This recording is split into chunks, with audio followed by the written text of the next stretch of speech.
자, 그러면 이번에는 표준 점수랑 백분위를 좀 보도록 할게요. 자, 표준 점수는 뭐고 백분위 뭐냐면 일단 대학교가 나중에 성적표를 제공했을 때 원점수는 보이지도 않습니다. 네, 사용하지 않기 때문에. 그래서 그 원점수를 가지고 표준 점수라는 거와 백분위로 구해서 네, 대학교가 선발하는데 표준 점수는 이제 아이들의 평균을 가지고 네, 편차를 계산해 가지고 우리 아이의 위치를 파악했다라고 보시면 될 것 같고요. 백분위는 100점 만점으로 해서 줄을 세웠다라고 보시면 돼요.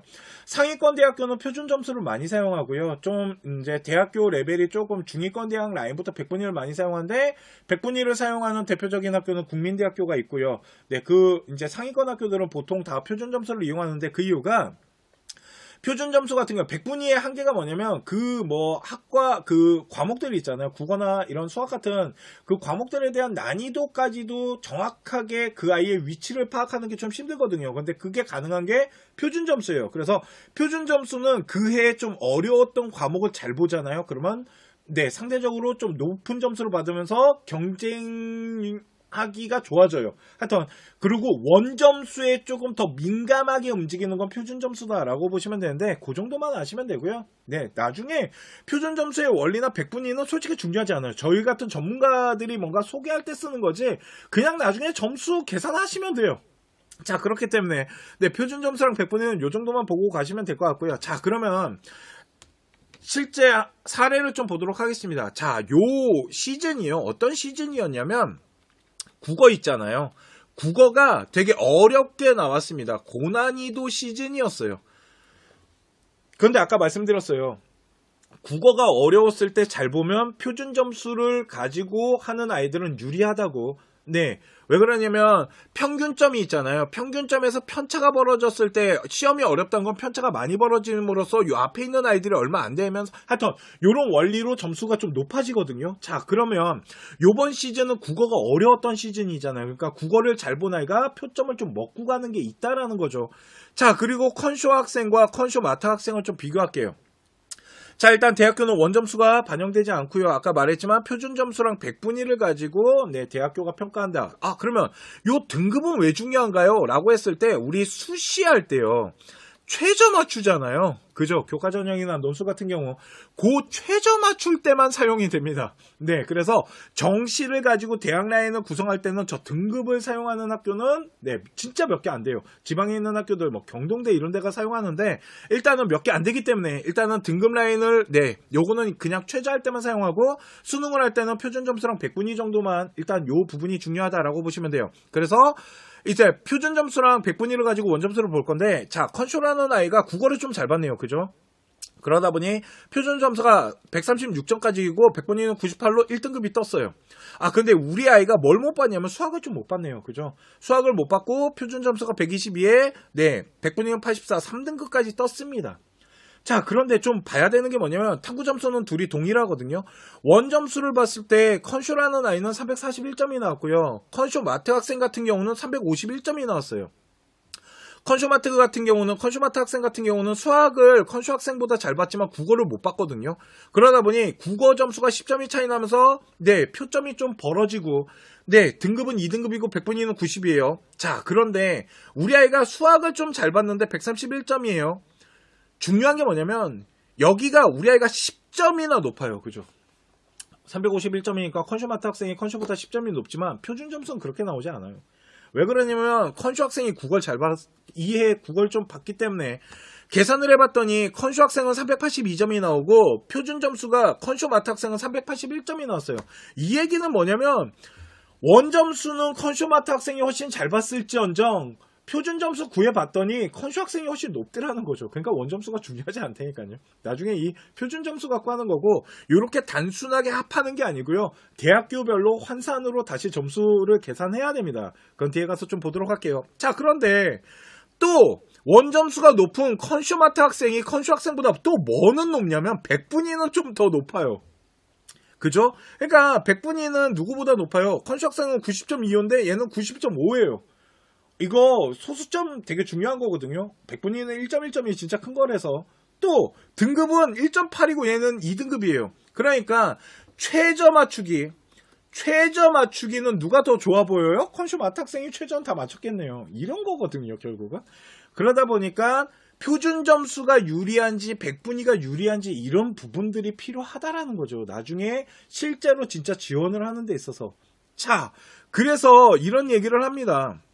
대학교 입시 요강을 보면 반영 비율이라는 게 나와 있습니다. 이거 누구 거냐면 성균관대학교 건데요. 자, 보세요. 아까 제가 교차된다라고 말해줬죠. 문과 아이들은요, 화통을 보나 미적을 보나 기하를 보나 그냥 40%예요. 그러니까 미적이랑 기하 본 아이들이 올 수 있다라는 거예요. 인문계 아이들은 과탐이 들어가잖아요. 그러니까 여기서 이제 교차가 되는 거죠. 그런데 문과 아이가 이렇게 내려가지 못하는 이유는 일단 화통을 보잖아요. 문과 아이들은. 걷다가 사탐을 보고, 그러니까 교차가 안 되는 거예요. 이해가시죠? 그러니까 자연계 애들은 문과로 교차가 되는데 문과 아이들은 자연계로 교차가 안 되는데, 자연계 아이들이 상대적으로 점수 분포대를 보잖아요. 그러면 문과 아이들보다 점수대가 높게 형성됩니다.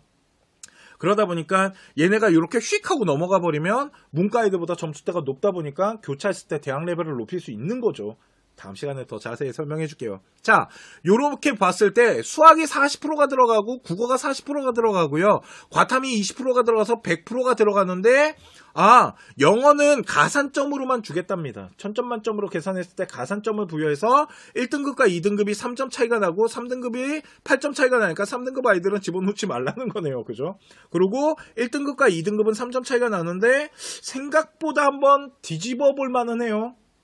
이해가시죠? 영어에 대한 비중이 한번 2등급 아이들도 한번 해볼 만은 하다. 요런 식이에요. 그러니까 가산점을 부여했기 때문에. 자, 그런데 요런 것들을 이제 요렇게 분석해서 우리 아이한테 어떤 반영 비율이 유리한지 이런 거를 봐야 됩니다. 라는 얘기를 하잖아요.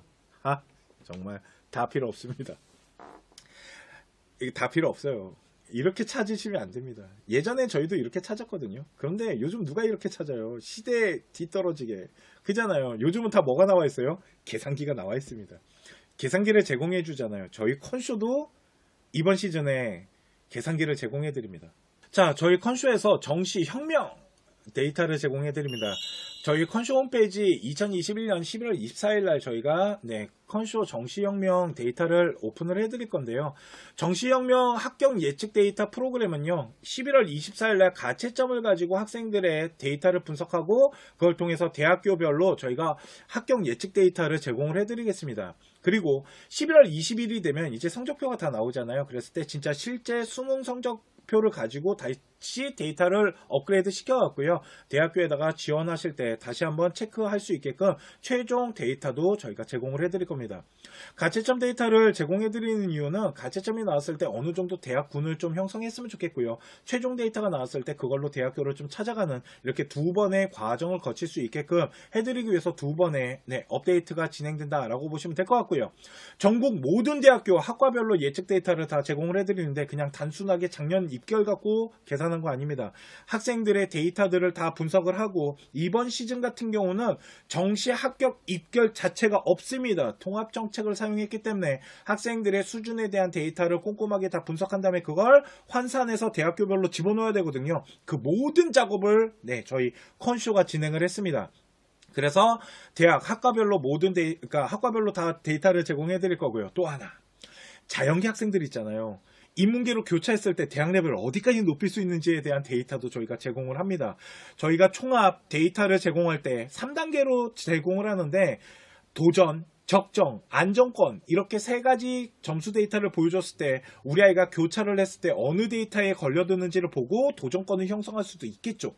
마지막으로 경쟁률이 엄청나게 중요합니다. 그죠? 그렇기 때문에 블라인드가 쳐졌을 때, 마지막 날 지원할 때 블라인드가 쳐졌을 때 그 블라인드에 대한 점수를 집어넣으시잖아요. 그 경쟁률을 집어넣으면 그 옆에 나와 있는 저희 예측 데이터, 도전, 적정, 안정 이 세 가지 데이터가 수치가 변할 수 있습니다.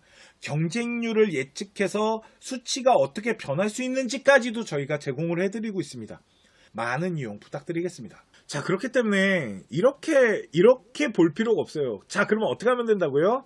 계산기를 이용하시면 돼요. 우리 컨쇼에서 제공해주는 계산기뿐만 아니라 어디가 계산기도 있고요.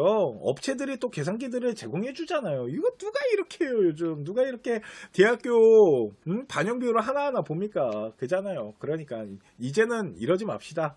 자, 계산기를 돌려보도록 할게요. 계산기를 돌려봤을 때 우리 아이들의 수준이 어느 정도 되는지를 한번 봤을 때 보세요. 컨슈 학생과 컨슈마트 학생인데 성균관대학교랑 경희대학교랑 단국대학교를 일단 돌려봤습니다. 백분위대학교도 좀 보여드리기 위해서 단대까지도 돌려봤는데 솔직히 이 학생들이 단국대학교로 지원할 것 같진 않아요. 네.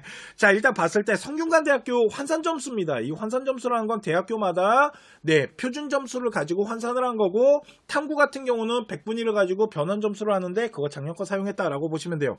자, 그랬을 때 우리 아이가 컨슈 학생 같은 경우는 749점이 나왔고요. 컨슈마트 학생 같은 경우는 750점이 나왔어요. 그러니까 컨슈 학생이 1점이 부족하지만 한번 해볼 만은 하겠죠. 이해가십니까? 자, 이건 해볼 만한데 문제는 어디냐면 경희대학교를 한번 돌려봤을 때 컨슈 학생은 경희대학교는 562.76이 나왔어요. 그런데 컨슈마트 학생은 570점대가 나왔단 말이에요. 이러면 컨슈 학생은 경희대학교 경영학과 562.76 여길 누르면 안 돼요.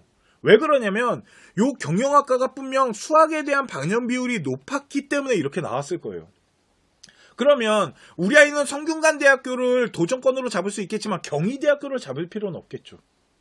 상중하 라인 짜는 데 있어서 이런 식으로 환산 점수를 돌렸을 때 그 기준선을 가지고 대학교를 버릴 거를 빨리빨리 버리는 겁니다. 그리고 우리 아이한테 유리한 대학교를 세워야죠. 그리고 그걸 가지고 가나다군을 맞춰서 아까 저희 컨슈가 보여준 1군, 2군, 3군 거기 라인으로 해서 짜는 거예요. 이해가시죠? 자, 이번엔 백분위대학교를 좀 보여드리도록 할게요. 단국대학교 경영 같은 경우는 컨슈마트 학생은 93.4가 나왔지만 단대 91.7이 나왔다는 거 아까 말했지만 수학에 대한 반영 때문에 그래요. 그러니까 컨슈 학생 같은 경우는 경상계나 이런 데는 지원하기가 어려울 거고, 만약에 이 학생이 이과 학생이라면은 컨슈마트 학생한테 훨씬 더 많이 밀릴 거예요. 이런 것들이 있겠죠. 그런데 법학과를 집어넣으면 얘기가 다르잖아요. 수학에 대한 반영이 아니기 때문에 두 학생이 똑같은 점수대를 형성한다는 건 우리 아이가 단대를 지원할 때 컨슈 학생은 어디를 지원해야 된다는 거죠?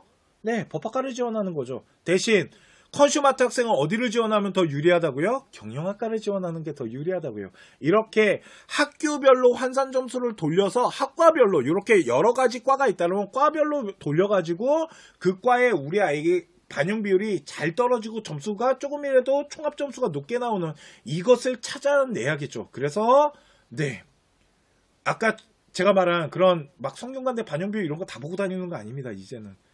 예전에는 진짜 다 보고 다녔습니다. 근데 이제는 그런 시대는 아니라는 거죠. 얼마나 좋은 프로그램들이 많이 제공됩니까? 그잖아요. 그렇기 때문에 이런 것들을 다 계산을 해서 한꺼번에 돌려보셨으면 좋겠어요. 그렇게 계산을 한 다음에 활용하시면 찾기가 좋고 우리 아이가 어떤 대학교 어떤 학과를 지원했을 때가 유리한지를 한눈에 볼 수 있겠죠. 이렇게 구성을 하시면 편하다라고 보시면 될 것 같습니다. 자, 오늘 제가 준비한 방송은 여기까지 하도록 하고요. 다음 시간에 더 좋은 방송으로 또 찾아뵙도록 하겠습니다. 감사합니다.